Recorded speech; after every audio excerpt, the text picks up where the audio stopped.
Hi ಎಲ್ರಿಗೂ ನಮಸ್ಕಾರ. ಇವತ್ತಿನ ವಿಡಿಯೋದಲ್ಲಿ ಮನೆಯಲ್ಲೇ ಪ್ರೋಟೀನ್ ಪೌಡರ್ನ ಈಸಿಯಾಗಿ ಹೇಗೆ ಪ್ರಿಪೇರ್ ಮಾಡ್ಕೊಳ್ಳೋದು ಅಂತ ಹೇಳಿ ನೋಡೋಣ.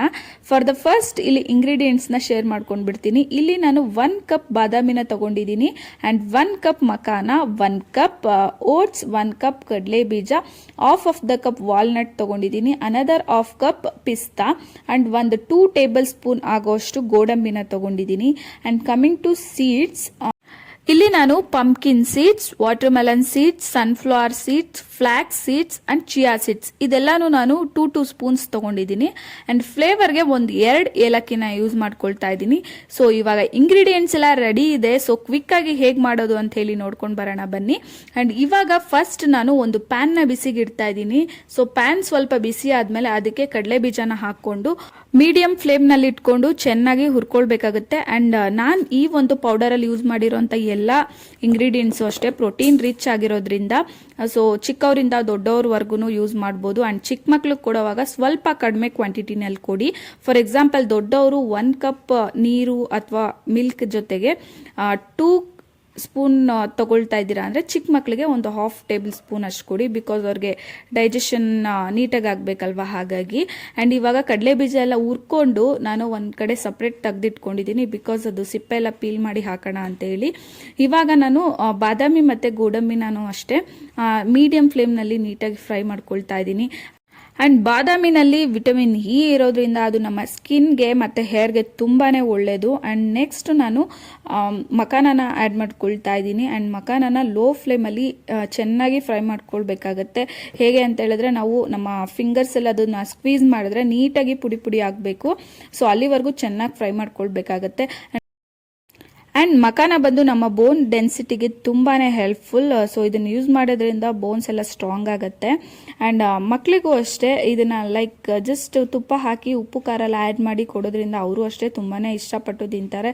ಏನಂದರೆ ಜಸ್ಟ್ ಹೊರಗಡೆಯಿಂದ ನಾವು ಕುರ್ಕುರೆ ಅದು ಇದು ಎಲ್ಲ ತಂದ್ಕೊಡೋದಕ್ಕಿಂತ ಇದನ್ನು ಕ್ವಿಕ್ಕಾಗಿ ನಾವು ಪ್ರಿಪೇರ್ ಮಾಡಿ ಕೊಟ್ಬಿಡ್ಬೋದು. ಆ್ಯಂಡ್ ಮಕ್ಕಳು ಲಂಚ್ ಬಾಕ್ಸ್ಗೂ ಕೂಡ ಇದನ್ನು ಯೂಸ್ ಮಾಡ್ಬೋದು. ಸೊ ನಾನು ಪರ್ಸ್ನಲಿ ಆಗಾಗ ಲಂಚ್ ಬಾಕ್ಸ್ಗೆ ಕೂಡ ಇದನ್ನು ಅವನಿಗೆ ಯೂಸ್ ಮಾಡ್ತೀನಿ. ಇಷ್ಟಪಟ್ಟು ತಿಂತಾನೆ ನನ್ನ ಮಗ ಕೂಡ. ಆ್ಯಂಡ್ ಇವಾಗ ನೆಕ್ಸ್ಟ್ ನಾನು ಓಟ್ಸ್ನ ಆ್ಯಡ್ ಮಾಡ್ಕೊಳ್ತಾ ಇದ್ದೀನಿ. 1 ಕಪ್ ಓಟ್ಸ್ ನಾನು ಅಷ್ಟೇ ಅದನ್ನು ಕೂಡ ಚೆನ್ನಾಗಿ ಫ್ರೈ ಮಾಡ್ಕೊಳ್ಬೇಕಾಗುತ್ತೆ. ಸೊ ಓಟ್ಸಲ್ಲಿ ರಿಚ್ ಫೈಬರ್ ಇರೋದ್ರಿಂದ ಸೊ ನಮ್ಮ ಪ್ರತಿ ಡೇ ಮೀಲಲ್ಲಿ ಫೈಬರ್ ಕೂಡ ವೆರಿ ಇಂಪಾರ್ಟೆಂಟ್. ಸೊ ಇವಾಗ ನಾನು ವಾಲ್ನಟ್ನ ಹಾಕ್ಕೊಂಡು ಒಂದು ಅರ್ಧದಷ್ಟು ಬಿಸಿ ಆದಮೇಲೆ ನೆಕ್ಸ್ಟ್ ನಾನು ಪಿಸ್ತಾನ ಆ್ಯಡ್ ಮಾಡಿಕೊಂಡು ಸೇಮ್ ಕನ್ಸಿಸ್ಟೆನ್ಸಿನಲ್ಲಿ ಎರಡೂ ಹುರ್ಕೊಳ್ತಾ ಇದ್ದೀನಿ. ವಾಲ್ನಟ್ನ ಸ್ವಲ್ಪ ಕಡಿಮೆ ಕ್ವಾಂಟಿಟಿನಲ್ಲಿ ತೊಗೊಳ್ಬೇಕಾಗುತ್ತೆ. ಬಿಕಾಸ್ ಅದರಲ್ಲಿ ಆಯಿಲಿ ಕಂಟೆಂಟ್ ಜಾಸ್ತಿ ಇರೋದ್ರಿಂದ ಆ ಪೌಡರ್ ಸ್ವಲ್ಪ ಸ್ಟಿಕ್ಕಿಯಾಗಿ ಆಗಿಬಿಡತ್ತೆ ಅಂತ ಅಷ್ಟೇ. ಇವಾಗ ವಾಲ್ನಟ್ ಎಲ್ಲ ಚೆನ್ನಾಗಿ ಹುರ್ಕೊಂಡು ಬೌಲ್ಗೆ ಶಿಫ್ಟ್ ಮಾಡ್ಕೊಳ್ತಾ ಇದ್ದೀನಿ. And next pumpkin seeds, water melon seeds ಮತ್ತು ಸನ್ಫ್ಲವರ್ ಸೀಡ್ಸು ಇದು ಮೂರು ಒಟ್ಟಿಗೆ ಹಾಕ್ಕೊಂಡು ಹುರ್ಕೊಳ್ತಾ ಇದ್ದೀನಿ. ಸೊ ಇದನ್ನು ಉರಿಬೇಕಿದ್ರೆ ಸ್ವಲ್ಪ ಚಿಟಪಟ ಅಂತ ಆರ್ತಾ ಇರುತ್ತೆ. ಆ್ಯಂಡ್ ಯಾವುದಾದ್ರೂ ಒಂದು ಲಿಡ್ನ ಕ್ಲೋಸ್ ಮಾಡಿಕೊಂಡು ಸೇಫಾಗಿ ಅದನ್ನು ಹುರ್ಕೊಳ್ಳಿ. ಆ್ಯಂಡ್ ಸನ್ಫ್ಲವರ್ ಸೀಡ್ಸ್ ಬಂದು ನಮ್ಮ ಇಮ್ಯುನಿಟಿನ ಇಂಪ್ರೂವ್ ಮಾಡೋಕ್ಕೆ ಇದು ತುಂಬಾ ಹೆಲ್ಪ್ ಮಾಡುತ್ತೆ. ಆ್ಯಂಡ್ ಮೆಲನ್ ಸೀಡ್ಸ್ ಅಂತೂ ನಮ್ಮ ಬೋನ್ಸ್ಗೆಲ್ಲ ತುಂಬಾ ಒಳ್ಳೆಯದು. ಸೊ ಹಾಗಾಗಿ ಇವಾಗ ನಾನು ಇದನ್ನೆಲ್ಲ ಚೆನ್ನಾಗಿ ಹುರ್ಕೊಂಡು ಅಗೇನ್ ಬೌಲ್ಗೆ ಶಿಫ್ಟ್ ಮಾಡ್ಕೊಳ್ತಾ ಇದ್ದೀನಿ. ಆ್ಯಂಡ್ ಲಾಸ್ಟಲ್ಲಿ ನಾನು ನೆಕ್ಸ್ಟು ಫ್ಲೇಕ್ ಸೀಡ್ಸ್ ಏನಿತ್ತು ಅದನ್ನು ಆ್ಯಡ್ ಮಾಡ್ಕೊಳ್ತಾ ಇದ್ದೀನಿ. ಅದನ್ನು ಅಷ್ಟೇ ಲೋ ಫ್ಲೇಮಲ್ಲಿ ಇಟ್ಕೊಂಡು ಹುರ್ಕೊಳ್ಬೇಕಾಗತ್ತೆ. ಆ್ಯಂಡ್ ಫಸ್ಟಿಗೆ ಫ್ಲೇಕ್ ಸೀಡ್ಸ್ ಏನಿರುತ್ತೆ ಅದನ್ನು ಹುರ್ಕೊಂಡು ಲಾಸ್ಟಲ್ಲಿ ಇನ್ನೇನು ಸ್ಟವ್ ಆಫ್ ಮಾಡ್ತಾ ಇದ್ದೀವಿ ಅಂತ ಅನ್ಬೇಕಾದ್ರೆ ಚಿಯಾ ಸೀಡ್ಸ್ನ ಆ್ಯಡ್ ಮಾಡ್ಕೊಳ್ಬೇಕಾಗತ್ತೆ. ಇಲ್ಲಿ ಸ್ವಲ್ಪ ನನಗೆ ಚಿಟಪಟ ಅಂತ ಸಿಡಿತಿತ್ತು, ಹಾಗಾಗಿ ಲಿಡ್ನ ಕ್ಲೋಸ್ ಮಾಡಿದ್ದೀನಿ. ಸೊ ಲಾಸ್ಟಲ್ಲಿ ನೋಡಿ ಇವಾಗ ಸ್ಟವಲ್ಲಿ ಆಫ್ ಮಾಡಾದಮೇಲೆ ಲಾಸ್ಟಲ್ಲಿ ನಾನು ಚಿಯಾ ಸೀಡ್ಸ್ನ ಆ್ಯಡ್ ಮಾಡ್ಕೊಳ್ತಾ ಇದ್ದೀನಿ. ಅದನ್ನು ಸ್ವಲ್ಪ ಬಿಸಿ ಆಗಿದ ನಂತರ ಅದನ್ನು ಕೂಡ ಬೌಲ್ಗೆ ಶಿಫ್ಟ್ ಮಾಡ್ಕೊಳ್ತಾ ಇದ್ದೀನಿ. ಆ್ಯಂಡ್ ಇವಾಗ ಫಾರ್ ದ ಫೈನಲ್ ಎಲ್ಲನೂ ಮಿಕ್ಸ್ ಮಾಡ್ಕೊಳ್ತಾ ಇದ್ದೀನಿ. ಇದೆಲ್ಲನೂ ಕಂಪ್ಲೀಟಾಗಿ ತಣ್ಣಗಾಗಬೇಕು. ಮಿಕ್ಸ್ ಮಾಡ್ತಾ ಇರುವಾಗಲೇ ಫ್ಲೇವರ್ ಅಂತೂ ಆಹಾ ಅಂತ ಅನ್ನಿಸ್ತಾ ಇತ್ತು. ಅಷ್ಟು ಚೆನ್ನಾಗಿತ್ತು, ನ್ಯಾಚುರಲ್ ಫ್ಲೇವರ್ ಅಂತಾನೆ ಹೇಳ್ಬೋದು. ಆ್ಯಂಡ್ ಇವಾಗ ಕಡಲೆ ಬೀಜ ಎಲ್ಲ ಪೀಲ್ ಮಾಡಿಕೊಂಡು ಅದನ್ನ ಕೂಡ ಆ್ಯಡ್ ಮಾಡ್ಕೊಳ್ತಾ ಇದ್ದೀನಿ. ಆ್ಯಂಡ್ ಫಾರ್ ದ ಫೈನಲ್ 2 ಏಲಕ್ಕಿನ ಫ್ಲೇವರ್ಗೆ ಅಂತ ಹೇಳಿ ಯೂಸ್ ಮಾಡ್ತಾ ಇದ್ದೀನಿ.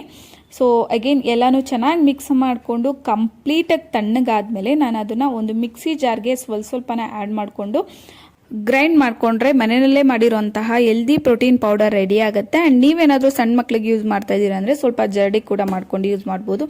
ಆ್ಯಂಡ್ ಆಫ್ಟರ್ ವರ್ಕೌಟ್ ನೀರಿನ ಜೊತೆ 1-2 ಸ್ಪೂನ್ ಪೌಡರ್ನ ಮಿಕ್ಸ್ ಮಾಡಿ ತಗೊಳ್ಳೋದ್ರಿಂದ ಇದು ವೆಯ್ಟ್ ಲಾಸ್ಗೆ ಕೂಡ ಹೆಲ್ಪ್ ಆಗುತ್ತೆ. ಆ್ಯಂಡ್ ಬಿಫೋರ್ ಬೆಡ್ 1 ಲೋಟ ಹಾಲಿನ ಜೊತೆ 2 ಸ್ಪೂನ್ ಈ ಪೌಡರ್ನ ಮಿಕ್ಸ್ ಮಾಡಿ ಯೂಸ್ ಮಾಡೋದ್ರಿಂದ ವೆಯ್ಟ್ ಗೇನ್ಗೆ ಕೂಡ ಇದು ಹೆಲ್ಪ್ ಆಗುತ್ತೆ. ದಟ್ಸ್ ಆಲ್ ಟುಡೇಸ್ ವಿಡಿಯೋ ಇಷ್ಟ ಆದರೆ ಪ್ಲೀಸ್ ಒಂದು ಲೈಕ್ ಮಾಡಿ, ಹಾಗೆ ಮರೀದೆ ನನ್ನ ಚಾನಲ್ನ ಸಬ್ಸ್ಕ್ರೈಬ್ ಮಾಡಿಕೊಂಡು ನಿಮ್ಮ ಒಪಿನಿಯನ್ನ ಕಮೆಂಟ್ ಮೂಲಕ ತಿಳಿಸಿ ಅಂತ ಹೇಳ್ತಾ ಈ ವಿಡಿಯೋನ ಇಲ್ಲಿಗೆ ಎಂಡ್ ಮಾಡ್ತಾ ಇದ್ದೀನಿ. ಬರಲಾ, ಬಾಯ್, ಥ್ಯಾಂಕ್ಸ್ ಫಾರ್ ವಾಚಿಂಗ್.